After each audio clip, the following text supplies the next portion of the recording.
Ingo mommy. See? Baby don't cry. Ingo mommy.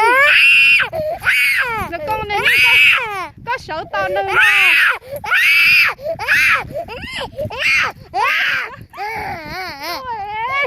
Chị cả cũng đau nữa ha. Ôi dồi.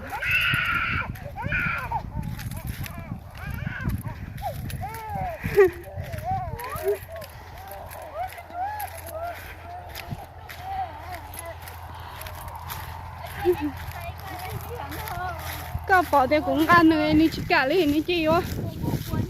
Cái đó chậu co, tôi sai cho nó phải co. Lỡ mua có tơ, chỉ to nữa xía.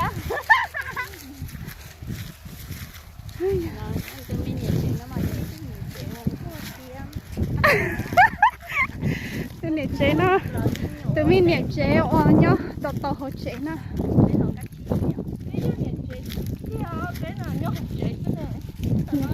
Cho nó nhá, cho nó, tôi cho nó dàn tốt tốt này, cho toàn đây nó không có, hay chi lo cho nó thế lại, Dạ tua của à. dàn tốt tốt cho nó cái nhục to. Chị chơi tiếng ngắn nữa sẽ sẽ được. Em bé trò chơi là bé biết bỏ này. Emma, do you see your friend? Emma? Emma, this time what Emma you got? Oh, she knew. Không chế mua.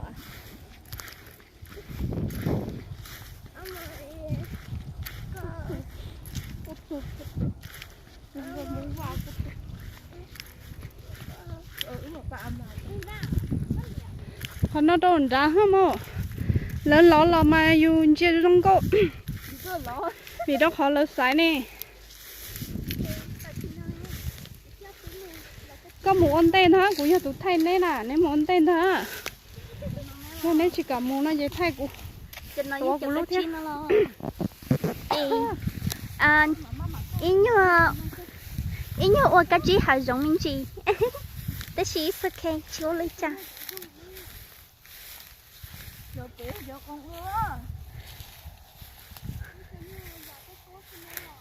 Chị tụi mình nhỏ nó lo, tụi mình nhỏ nó nên lúc bé hú ua cái là nó lo.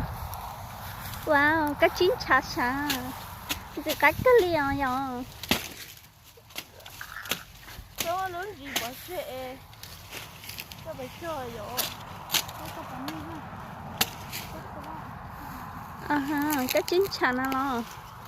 Chị, bây giờ đúng chia sớm đưa lời.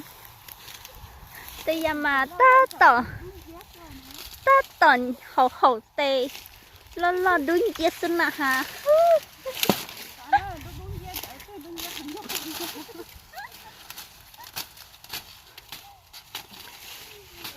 Đó là một cái mua để có chuyện không trả hàng của trả rồi.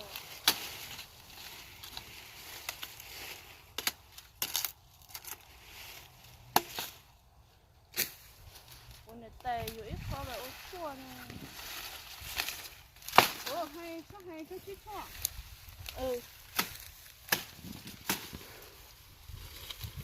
Họ tôi nói ít nhà trẻ không có chấp lời thì nhưng mà ô khá mà chứ còn nó khá ngọt Nó tới chìm vào thế à. Bên kia có lọ xuống nè hả? nếu như cái này keng thì mà bình sử thì này là mi bình sử mà dâu thành cái cào ly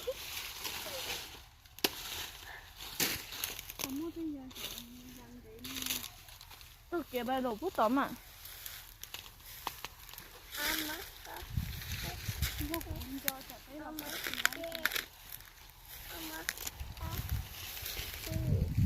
có chi rong à muốn thiệt trời ơi anh lo ra thiệt đối ra cho cái mà đi tiền này cái chi nó mà ơi là nó chỉ ta liền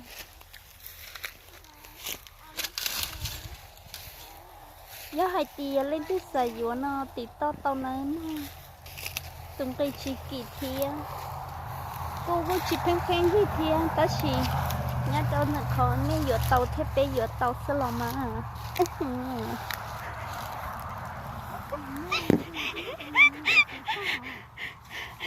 nó mất sợi chiều cá chú lời của cái cá chú cái đùa thế phải cá chú nôn đùa kéo lại bye mommy oh my gosh